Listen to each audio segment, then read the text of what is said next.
Boa noite, meus irmãos. Eu peço a todos que abram em Gênesis 4.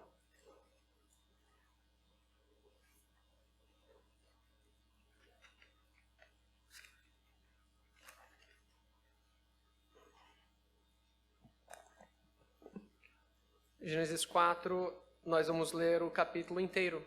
São 26 versículos. Assim diz a palavra do Senhor. Coabitou o homem com Eva, sua mulher. Esta concebeu e deu à luz a Caim. Então disse: adquiri um varão, com auxílio do Senhor. Depois deu à luz a Abel, seu irmão. Abel foi pastor de ovelhas e Caim lavrador. Aconteceu que no fim dos tempos trouxe Caim do fruto da terra uma oferta ao Senhor. Abel, por sua vez, trouxe das primícias do seu rebanho e da gordura deste. Agradou-se o Senhor de Abel e de sua oferta, ao passo de Caim e de sua oferta não se agradou. Irou-se, pois, sobremaneira Caim, e descaiu-lhe o semblante. Então lhe disse o Senhor: por que andas irado? E por que descaiu o teu semblante? Se procederes bem, não é certo que serás aceito? Se todavia procederes mal, eis que o pecado jaz à porta, o seu desejo será contra ti, mas a ti cumpre dominá-lo. Disse Caim a Abel, seu irmão: vamos ao campo. Estando eles no campo, sucedeu que se levantou Caim contra Abel, seu irmão, e o matou. Disse o Senhor a Caim: onde está Abel, teu irmão? Ele respondeu: não sei. Acaso sou eu tutor de meu irmão? E disse Deus: que fizeste? A voz do sangue de teu irmão clama da terra a mim. És agora, pois, maldito por sobre a terra, cuja boca se abriu para receber de tuas mãos o sangue do teu irmão. Quando lavrares o solo, não te dará ele a sua força, serás fugitivo e errante pela terra. Então disse Caim ao Senhor: é tamanho o meu castigo que já não posso suportá-lo. Eis que hoje me lanças da face da terra, e da tua presença hei de esconder-me. Serei fugitivo e errante pela terra. Quem comigo se encontrar, me matará. O Senhor, porém, lhe disse: assim, qualquer que matar a Caim será vingado 7 vezes. E pôs o Senhor um sinal em Caim, para que o não ferisse de morte quem quer que o encontrasse. Retirou-se Caim da presença do Senhor, e habitou na terra de Nod, ao oriente do Éden. E coabitou Caim com sua mulher. Ela concebeu e deu à luz a Enoque. Caim edificou uma cidade e lhe chamou Enoque, o nome de seu filho. A Enoque nasceu-lhe Irade. Irade gerou a Meujael, Meujael a Metusael, e Metusael a Lameque. Lameque tomou para si 2 esposas. O nome de uma era Ada, a outra se chamava Zilá. Ada deu à luz a Jabal. Este foi o pai dos que habitam em tendas e possuem gado. O nome de seu irmão era Jubal. Este foi o pai de todos que tocam harpa e flauta. Zilá, por sua vez, deu à luz a Tubal-Caim, artífice de todo instrumento cortante de bronze e de ferro. A irmã de Tubal-Caim foi Naamá. E disse Lameque às suas esposas: Adá e Zilá, ouvi-me. Vós, mulheres de Lameque, escutai o que passo a dizer-vos. Matei um homem porque ele me feriu, e um rapaz porque me pisou. 7 vezes se tomará a vingança de Caim, de Lameque, porém, 70 vezes 7. Tornou Adão a coabitar com sua mulher. E ela deu à luz um filho, a quem pôs o nome de Sete, porque disse ela: Deus me concedeu outro descendente em lugar de Abel, que Caim matou. A Sete nasceu-lhe também um filho, ao qual pôs o nome de Enos. Daí se começou a invocar o nome do Senhor. Palavra de Deus. Pai amado, que o mesmo Espírito Santo que inspirou Moisés a registrar essas palavras, inspire agora o nosso ouvir delas. Que o Senhor fale conosco. Em nome de Jesus Cristo nós suplicamos. Amém. Meus irmãos, chega agora o início do ano, nós estamos no último terço do primeiro mês. Não sei quem aqui já desistiu da academia ou continua usando rede social do mesmo jeito que usava na última semana de dezembro, né? Tinha prometido parar. Mas muitas vezes a gente começa sem Deus, não reconhece a realidade subjacente das coisas e percebe que as coisas não mudam. As coisas vão se repetindo. Se você for pegar no YouTube e olhar as retrospectivas dos últimos 20 anos, aquilo que passa na Globo, hoje ninguém mais vê televisão, não é tudo no YouTube, mas se você pegar as retrospectivas desde os anos 80, 90, são as mesmas coisas. Um famoso morreu, um esportista fez alguma coisa, algum político teve algum escândalo, alguém que não deveria ganhar uma eleição ganhou, alguém que deveria perder, perdeu, e agora é o fim de tudo, aí passa o ano, tá a mesma coisa, não? E entra ano, sai ano. Quanto mais as coisas mudam, mais elas ficam iguais. As suas resoluções provavelmente são parecidas com as minhas. Eu não sei se você tem o hábito de fazer resolução no papel, mas você certamente começa o ano, você tem alguma resolução mental. Algo voltado à sua vida espiritual, à sua família, seu trabalho, sua prosperidade, você quer ser mais produtivo, ou quer estudar mais, ou quer produzir artigo, o que quer que seja. Sua saúde, você quer recuperar aquilo que você perdeu. E chegar a essa altura, você já pagou a Smart Fit 6 meses e vai deixar perdido. Né? Então, qual o propósito disso? Mas sabia que não precisa ser assim? Não precisa ser assim. Se tem uma coisa que agora, nesse espírito de início de ano, e deste texto que fala de novos inícios, se tem uma coisa que fica claro para nós, é que as coisas não precisam ser assim. No entanto, ele propõe uma coisa hoje, que é não comece outra vez sem Deus. Não comece outra vez sem Deus, porque o primeiro ponto de hoje é o seguinte: quando nós começamos sem Deus, o nosso discernimento sofre. E isso está claro e patente no primeiríssimo versículo que nós lemos. Coabitou o homem com Eva, sua mulher. Esta concebeu e deu à luz a Caim. E o que foi que ela disse? Adquiri um varão com o auxílio do Senhor. Um capítulo antes, tem a queda do homem. Eva come do fruto, passa para Adão. Mas Deus promete, né, que o descendente da mulher vai pisar a cabeça da serpente. Eva tem um bebê, já chama de varão, já chama o homem daqui. É esse daqui que vai ser. É esse que vai pisar a cabeça da serpente. Eu adquiri um varão do Senhor. Isso não é um termo de quem recebeu um presente. Eu recebi um varão do Senhor, fui abençoada, fui agraciada, fui presenteada, adquiri. O termo aqui hebraico utilizado é o termo para comprar. Você vai ter esse termo usado, kanite, que daí vem o nome Caim, é um trocadilho, é como se o nome de Caim fosse o adquirido, o comprado, mas uma vez no livro de Gênesis, essa mesma conjugação, que é lá em Gênesis 47, quando José fala para o pessoal, no versículo 23, o seguinte: eu comprei vocês e seus campos por semente, agora vão trabalhar. Eva se está parabenizando, porque disse, olha, não está muito longe do tempo que a gente vai voltar para o Éden, porque a minha descendência nasceu. Eva está colocando as fichas em Caim, de que ele vai realizar algo que somente Jesus pode realizar, que é reverter a queda. Parece que a gente não aprende, né? E logo em seguida ela tem Abel. E aí Eva mostra que realmente é humana como nós. Vocês, muitos aqui já têm filhos, outros estão pensando em ter, e eu tenho certeza que o que passou pela cabeça de Eva aqui, ao colocar o nome de Abel, que é um nome significativo, que é um nome que significa vaidades, Eclesiastes 1:2, quando começa o pregador de Eclesiastes a falar vaidade de vaidades, aquilo é a palavra Abel. Se fosse traduzido de modo onomástico, seria Abel de Abéis. Porque Abel significa vaidades, não no sentido de que gosta de se enfeitar, de pentear cabelo, passar gel, nada disso. No sentido de qual o propósito. Porque Eva está com 2 meninos, olha para o mundo caído, ela conheceu a vida no Éden, agora conhece a vida no mundo caído e pergunta, como é que eu vou criar esses meninos nesse mundo? Já passou isso por cabeça de vocês? Meu quarto nasce em abril, passa todo dia. Eu tenho um pensamento de Eva, de chamar meus filhos de Abel todos os dias. Por causa da natureza caída. Isso é começar sem Deus. Ela comprou um filho, dedicou, aqui, esse aqui que vai reverter a queda. Aí olha, as coisas são difíceis. Abel. E aí o versículo 2 era nos dar uma informação que não é aleatória. Então, Abel foi pastor de ovelhas e Caim foi lavrador. O que está dizendo é o seguinte, o trabalho mais difícil é de Caim. Sabia disso? Isso aqui não é informação aleatória, não é dizendo que a cor preferida de um era uma cor e a outra era outra. O sabor preferido de comida de um era um e de outro era outro. Isso aqui está dizendo o seguinte, Abel cuidava de bicho. Caim cuida daquilo que foi especialmente amaldiçoado quando aconteceu a queda.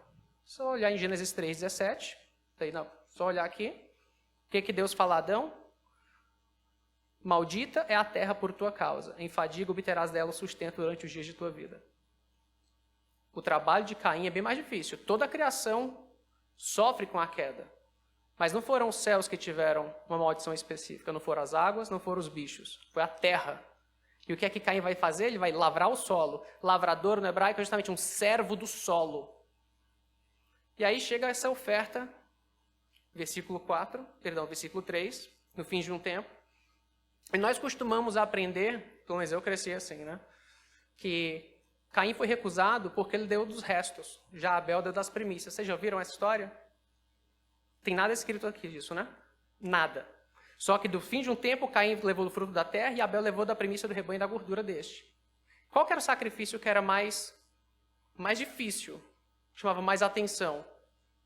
O cara que está levando bicho, sua maldição especial, ou aquele que venceu a terra? Caim chega, Caim, o adquirido, o menino da mãe, lá Eva colocou as fichas nele, a mãe da humanidade colocou as fichas nesse menino, eu tenho orgulho desse menino, ele está trazendo uma oferta da terra. Não é pouca coisa, não. Porque a terra agora amaldiçoada dá cardos, espinhos e abrolhos, ele está trazendo isso daí. Olha que sacrifício maravilhoso esse meu menino dá. E aqui nós não temos que pensar, igual às vezes desenho do Superbook, né, com as crianças, são 2 indivíduos. Não, tem mais gente aqui. Se você for ler Gênesis 5, tem genealogia de uma família só que é de 7. Mas você vê que aqui fala de Caim e Abel. Ou seja, Adão e Eva estavam populando a terra, estavam cumprindo o mandato. Caim já tem uma casa de Caim, tanto que ele tem uma esposa. Versículo 17, ele tem uma esposa. Então, na frente de todo mundo, o que acontece? Deus não aceita o sacrifício de Caim? Não. De Abel se agradou e de sua oferta. E de Caim, ele não se agradou e de sua oferta. O problema não é o que foi levado. O problema é pessoal. Deus não manda pecados para o inferno, manda pessoas para o inferno. Deus não manda boas obras para o céu, manda pessoas para o céu. E Deus não se agrada da obra que você fez ou deixou de fazer. Deus se agrada de você ou deixa de se agradar. É pessoal. Então, o que é então que tem aqui em Caim e Abel, que um agradou a Deus e o outro não agradou? O que tem nessa pessoalidade? O texto vai dar a dica, mas vamos lá para o Salmo 51, 17, porque lá vai dar a nossa resposta. Salmo 51, 17, vira a Bíblia comigo. A gente vai virar a Bíblia algumas vezes aqui nessa posição. Salmo 51, 17 diz o quê? Sacrifícios agradáveis a Deus são o espírito quebrantado, coração compungido e contrito. Não o desprezarás, ó Deus. Uma criança, meu filho, me entrega um desenho, aquilo é bonito, não é. Me agrada por quê? Porque é meu filho. Me entregou porque me ama. Tá bonito. Né? Às vezes minha esposa está lá, a gente vai jogar, vamos jogar essa papelada fora. Não, eu trabalho nas crianças, né? Tudo um bocado de raiva. Jogar essa papelada fora. Não é nada demais, não é obra de arte especial. Mas especial por quê? Por causa da pessoa que entregou. Aqui, em Caim e Abel, um tem a inclinação interna que condiz com o ato externo e o outro não. Imagine que alguém vem e cante com a voz mais linda do mundo. Que encante todo mundo a quem ouve, a voz dos anjos. Se não há uma realidade interna correspondente, Deus não se agrada dessa oferta. Deus não se agrada. É uma coisa pessoal. Enquanto que a pessoa que está cantando toda desafinada, porque não tem um treino vocal, não tem habilidade, simplesmente não tem esse dom, mas está cantando aquilo que é uma realidade interna no coração dela, aquilo ali é música dos anjos ao ouvido de Deus. Tem uma realidade interna aqui. Não é o que Caim fez ou deixou de fazer, nem o que Abel fez ou deixou de fazer. É a realidade interna. E Caim fica muito irado. Caim fica muito irado. Aí Deus faz uma coisa que eu brinco que os gregos tinham a maiêutica socrática, né? Você vai, com perguntas e respostas, vai extraindo a verdade daquele que está ali, né, sendo interpelado. Deus já faz isso desde Adão. Quando Adão peca, ele pergunta, Adão, cadê você? Deus sabe onde Adão está, Adão é que não sabe. Adão não conhece essa realidade nova do pecado. Por isso que é importante confessar com a boca, que se tua boca confessares, porque isso ativa uma compreensão em nós, que se alguém simplesmente não falar, não parece que entrou na cabeça do mesmo modo. É que ele pergunta, ele faz as mesmas coisas que fez com Adão. Adão, ou a Caim, por que andas irado? Por que descaiu o semblante? Por quê? Caim não responde nada. Deus está aqui chamando ao autoexame, porque Caim começou sem Deus. Caim tomou nas próprias mãos, confiante, tinha uma inclinação interna de orgulho. Eu venci a terra, como você não aceita esse sacrifício? Muito melhor do que trazer bicho. Eu venci a terra. Isso é maravilhoso, você me humilhou na frente de todo mundo. Caim não responde, ele vai responder depois a Deus. Mas aqui ele está só calado e Deus pergunta, por quê? Por que está irado? Por que está com o semblante caído? Ele fala, não sabe que se fizeres bem, serás aceito? E aqui tem um trocadilho. Aceito é levantado. Caim, você caiu porque você fez algo errado. Tem uma inclinação interna errada, porque se você fizer o bem, se sua inclinação interna for correspondente à sua ação externa, por isso que Jesus alerta tanto contra hipócritas no Novo Testamento, então você vai ser levantado. Aceito, na palavra agora que é levantado, erguido por quem? Por sua própria força? Não, por mim. É Deus que aceita e Deus que não aceita. Deus que levanta, Deus que derruba. E ele fala, Caim, cuidado. O pecado jaz à porta. Ele está deitadinho lá, chamando, cantando, fazendo serenata para você. Ele jaz à porta. Quando o pecado entra, ele seduz com beijos de morte.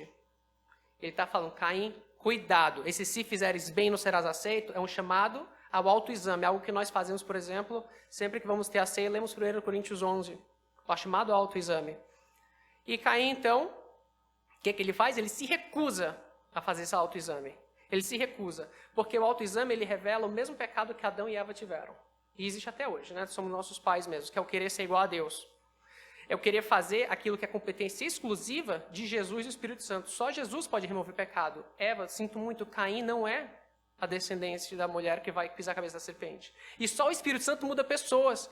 Pais, mães ou filhos, filhas, não são vocês que vão mudar seus pais, ou vocês que vão mudar seus filhos, ou vão mudar aquele colega de trabalho. Não são, vocês não têm o poder para isso.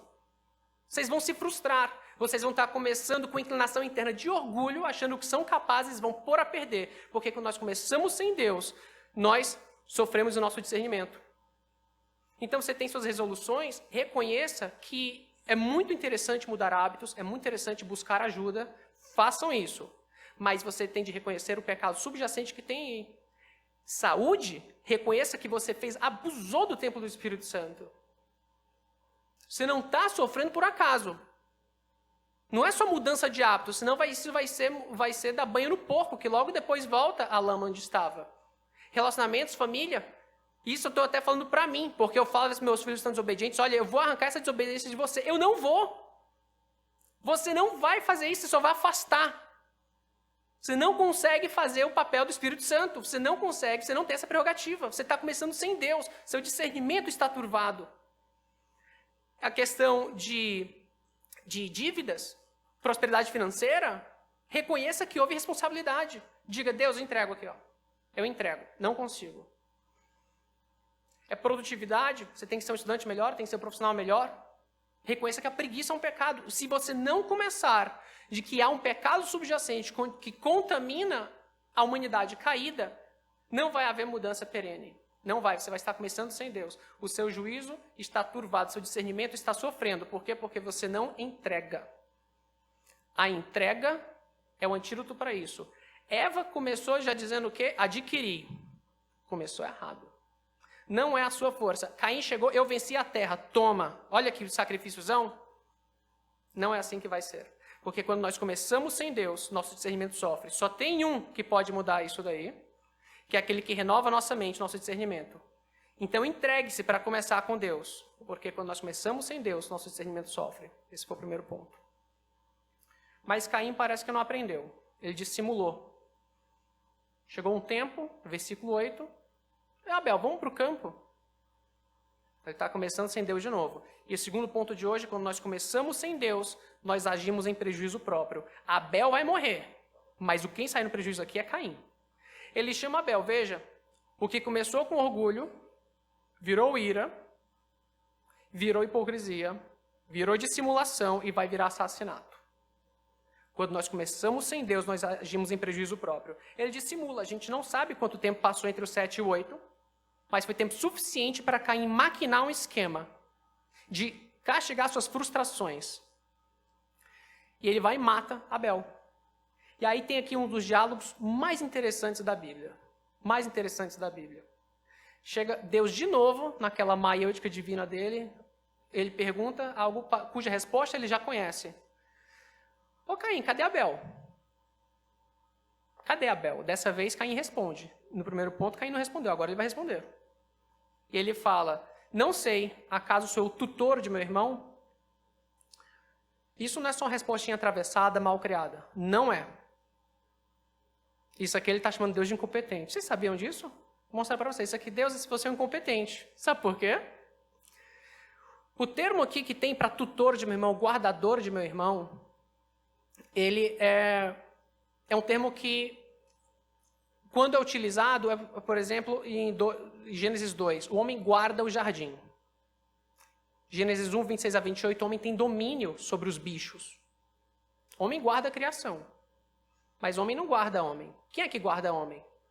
Bênção sacerdotal, número 624, a gente costumava cantar aqui na igreja, eu estou vendo o pessoal aqui do meu tempo aqui que lembra, né? Deus te abençoe e te guarde. Homem guarda bicho. Deus guarda homem. Caim está dizendo, por que você está me perguntando? Não é trabalho meu? Se você soubesse fazer seu trabalho, ele estava vivo. A culpa é sua. Não sejam tão duros com Caim, porque eu quero que vocês se vejam aqui nessa história. Todas as vezes que nós justificamos nosso pecado, nós acusamos Deus. Eu fiz aquilo, mas você viu o que ele fez?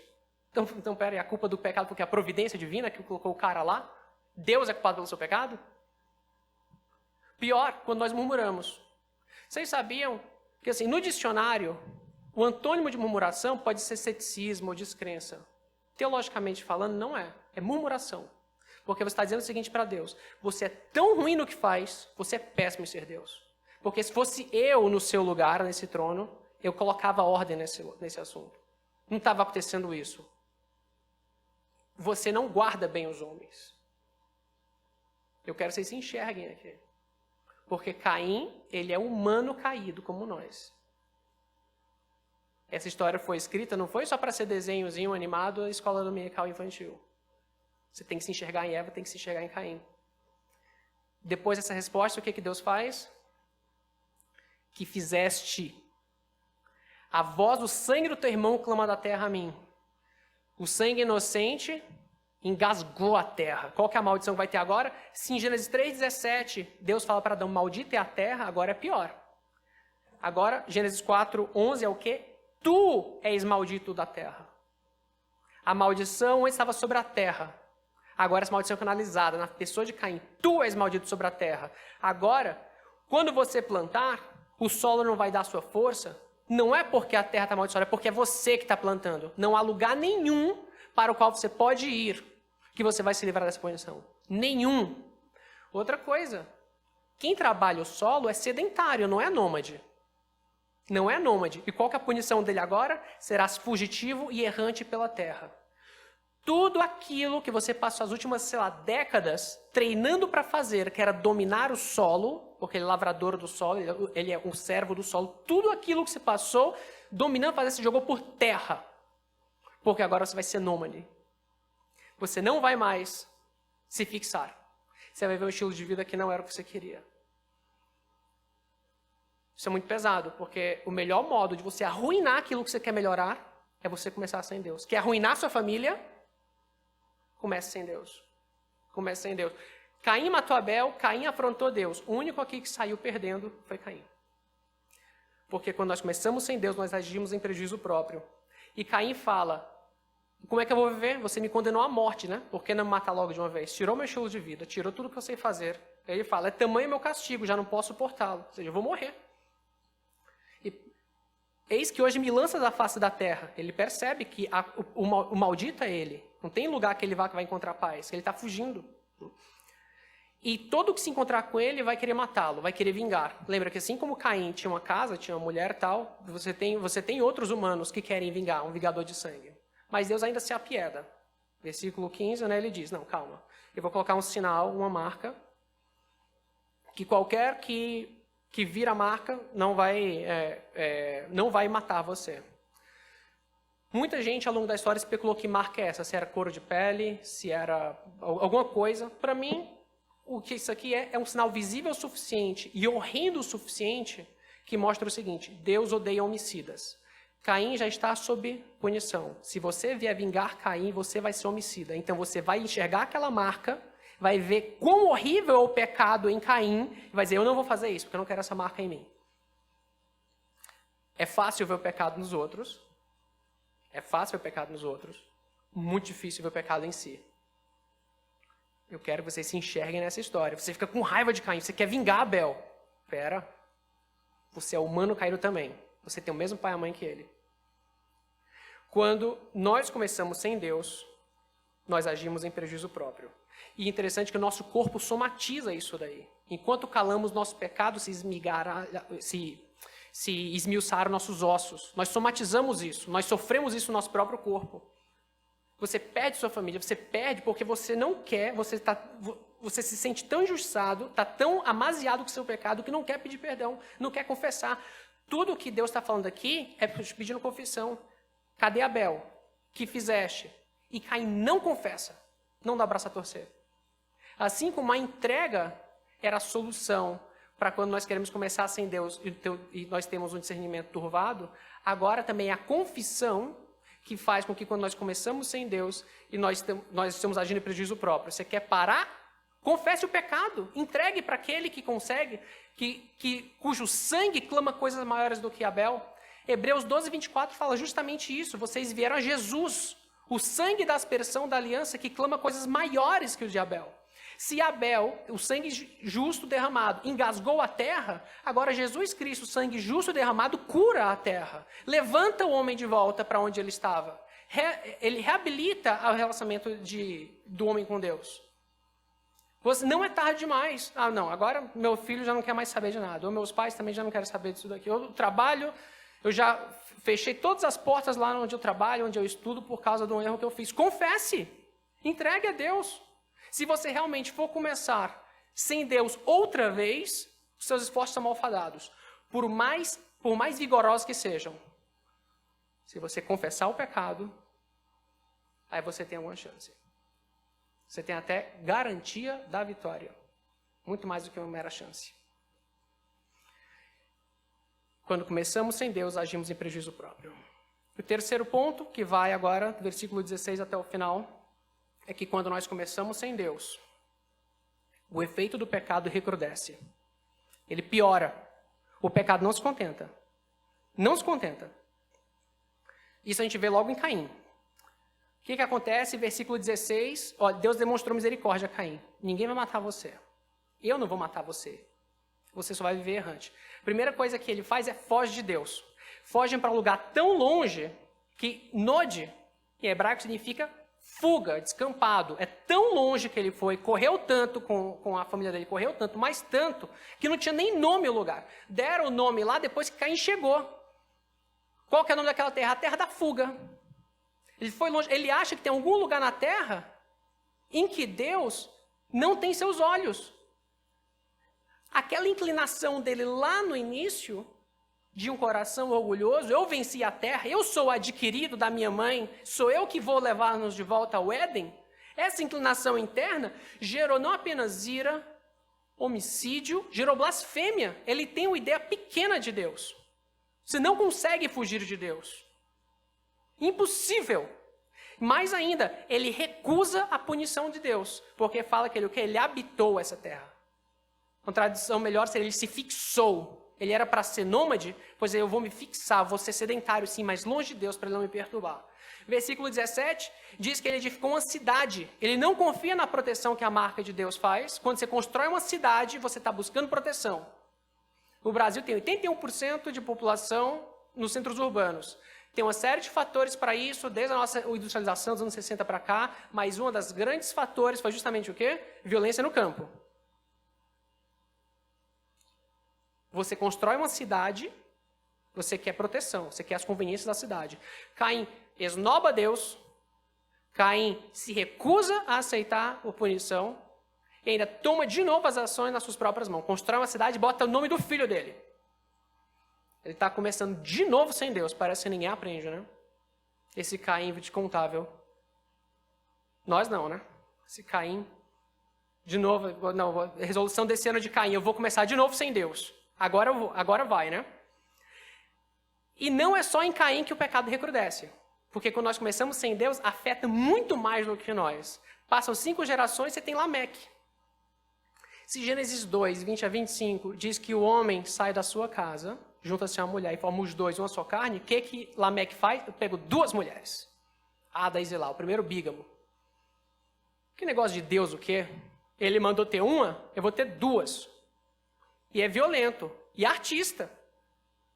Ele é repentista da própria violência. Chama as mulheres, venham cá, Ada e Zilá. Ouvi, vós mulheres de Lameque. Escutar que passa disso. Isso aqui é poesia. Isso aqui é poesia. Pegou lá um triângulo e está cantando.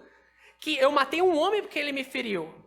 E um rapaz que me pisou. Rapaz aqui é Yeled, é menino.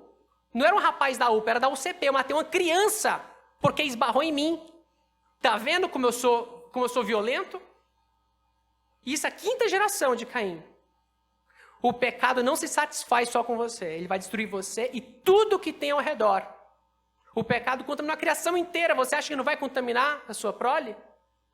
Você acha que aquele pecado não confessado, aquela entrega não feita, não vai ter efeito no seu filho, no filho dos seus filhos? Está aqui Lameque cantando, eu sou tão ruim, que Caim, ele era ruim, mas não tanto, porque a vingança dele é só 7 vezes. A minha é 70 vezes 7. Eu sim sou ruim, eu sim sou violento, eu quero ver quem acaba comigo. Quero ver quem faz alguma coisa a respeito. Pior, porque se você continuar lendo, que Adão novamente coabitou com Eva, teve um filho, deu o nome de Sete. Vamos já falar dele. Sete teve um filho chamado Enos, e daí se começou a invocar o nome do Senhor. Desde aquela desgraça de Caim, sabe-se lá quantas décadas se passaram, porque o capítulo 5 diz que Adão teve Sete com 130 anos. Desde aquela desgraça com Caim, o culto ao Senhor tinha parado. Não foi só a família de Caim que sofreu. Uma mãe frustrada, em luto pelo filho perdido, porque o filho premiado, adquirido dela, fez aquela coisa horrível, a mãe da humanidade, aquilo arrebenta a mãe, né? E uma mãe arrebentada arrebenta uma família. Desde então, se estava sem invocar o nome do Senhor. Não é por acaso que acontece Gênesis 5 e Gênesis 6. O gênero humano inteiro corrompido. E da família de Sete, só um, que é Noé, e seus 3 filhos que escapam. Tudo porque começou com inclinação interna que não correspondia à ação externa. Um pecado pequeno, de orgulho, num culto. Não brinque com o pecado. Porque quando nós começamos sem Deus, o efeito do pecado recrudesce e ele não para. Ele não para. Foram décadas na criação de Deus, nas primeiríssimas gerações, sem invocar o nome do Senhor. Mas o bom é que você consegue aprender, sim. Eva aprendeu. Vocês sabiam disso? Esses 2 últimos versículos acabam com um tom de esperança, depois dessa desgraça toda. Sete não é mais adquirido. Sete é o colocado, é o recebido. Por isso que ela fala, deu o nome de Sete. Porque Deus me concedeu, ou seja, Deus me deu mais um. E aqui está tudo em Deus. Não está mais nela. Não fui eu que adquiri junto ao Senhor. Deus me ajudou, mas eu adquiri. Deus deu. Sem esperança nenhuma. Deus vai lá, se apieda e coloca. Sete, o colocado. Passa uma geração, Enos, o nome genérico para a humanidade. Invoca o Senhor. Qual a diferença disso daqui, de toda a sequência de desgraças que aconteceu? Dessa vez, Adão e Eva começaram com Deus. Se a entrega é um antídoto para um discernimento turvado, e a confissão é o antídoto para você não agir em prejuízo próprio, aqui o arrependimento é um antídoto contra o efeito do pecado. O efeito do pecado sempre avança. Arrependimento significa justamente ir para trás. E é interessante que isso foi a primeira tese de Lutero. Nós estamos aqui hoje por causa de um movimento da Reforma Protestante. A primeira tese de Lutero, a primeiríssima, você pega as 95, fala um bocado de coisa, a primeiríssima é o quê? Que quando Jesus disse arrependei-vos e crede no Evangelho, significa que nossa vida inteira é uma vida de arrependimento. A primeira. Não teria isso daqui, não teria Bíblia traduzida para o português, não teria uma série de coisas se não fosse essa percepção. Não se começa sem Deus. Quando se começa sem Deus, age-se em prejuízo próprio e o pecado recrudesce. E a exposição em si do texto acaba aqui, mas o que eu faço com isso? Meu teólogo preferido do século XX, ele falava, muito bem, mas você tem boas notícias para me dar? E ele morreu em janeiro, né, então foi aniversário da morte dele há pouco tempo. Ele estava no hospital, mandou um telegrama para o colega dele, que era professor de seminário. As últimas palavras registradas dele. E nesse telegrama diz o seguinte, graças a Deus pela obediência ativa de Cristo. Não há esperança sem ela. O seu esforço não é suficiente. O seu esforço vai lhe drenar inteiro e vai ser um fardo autoimposto de pecado. Vai ser um fardo autoimposto de pecado. Não precisa ser assim. Porque Jesus Cristo, cujo sangue fala coisas superiores a Abel, nos garante que o fardo dele é leve. Ele veio justamente para nós. Ele veio justamente para isso. Veio justamente para a comunidade não precise continuar começando sem Deus. Aquilo que Eva achou que Caim ia fazer foi Jesus que fez. Aquele sangue que engasgou a terra, aquele sangue justo, agora tem um sangue justo que fala coisas maiores. E agora tem um que nos fala arrependei-vos e crede no Evangelho. Você pode dizer, como é que eu vou me arrepender? Eu não tenho capacidade. Eu sei que você não tem. Isso nunca impediu Jesus desses comandos. O que é mais difícil dizer arrependei-vos e crede no Evangelho ou dizer para um morto, Lázaro, vem para fora? Ele deu a ordem e o morto foi. O homem da mão ressequida, o que ele não conseguia fazer era justamente esticar o braço. O que é que Jesus fala? Estica o braço. Ele esticou. É o que Agostinho diz. Deus dá o que ele comanda. Chega de começar novamente sem Deus. Chega. Leve a ele. Entregue. E entregar não é apatia. Entregar não é apatia. A gente fala, já entreguei para Deus. Quer dizer, não estou mais nem aí. Tirei isso da minha mente. Não é isso que significa entregar para Deus na Bíblia. A oração na Bíblia é uma coisa ativa. É uma coisa ativa de conformar-se cada vez mais ao Senhor. De ter a mente renovada. Isso é entregar a Deus. É isso que é. Se este ano for novamente como os demais anos, eu não sei se você consegue terminar. Eu não sei. Por que correr esse risco? Correr esse risco não. Por que enveredar por essa certeza? Os efeitos do pecado recrudescem. Sua família de volta. Relacionamento com o emprego. O melhor testemunho no seu emprego. O melhor testemunho na sua vida pública junto aos seus vizinhos. Ela não vem pelo seu esforço. Apenas se você entregar isso a Deus. Apenas se você confessar que tem um pecado subjacente nisso tudo. E se arrepender. O bom é que os salmos cantam, lança os teus cuidados sobre o Senhor, Ele te sustentará. João, o apóstolo, diz que se confessar os nossos pecados, Ele é fiel e justo para nos perdoar. Você tem testemunho na antiguidade, você tem o testemunho apostólico e tem o testemunho das palavras de Jesus. Arrependei-vos e crede no Evangelho. Veja que o Evangelho não é algo que nós fazemos. O Evangelho tem repercussões, sim, tem consequências do Evangelho, como você vai ver. Mas o Evangelho é algo que você recebe. Enquanto isso não entrar na sua cabeça, você vai estar tentando começar novamente sem Deus. Vai estar colocando o mínimo de esforço que seja nos seus músculos. E não é assim que dá. O Evangelho é algo que nós recebemos. Eu suplico a você, a quem não é crente, que receba Cristo hoje em sua vida. Você não vai aguentar mais um ano assim. E a você que é crente, redescubra-o em sua vida. Corra para Ele e diga, Senhor, eu não consigo. Eu não consigo. Eu preciso de um 7. Coloque algo na minha vida. Eu não consigo. Eu tentei com Caim, eu tentei com o adquirido, não deu certo. Não deu certo. Não comece outra vez sem Ele. Que Deus nos ajude, nos capacite e firme nossos passos. Em nome do Pai, do Filho e do Espírito Santo. Amém.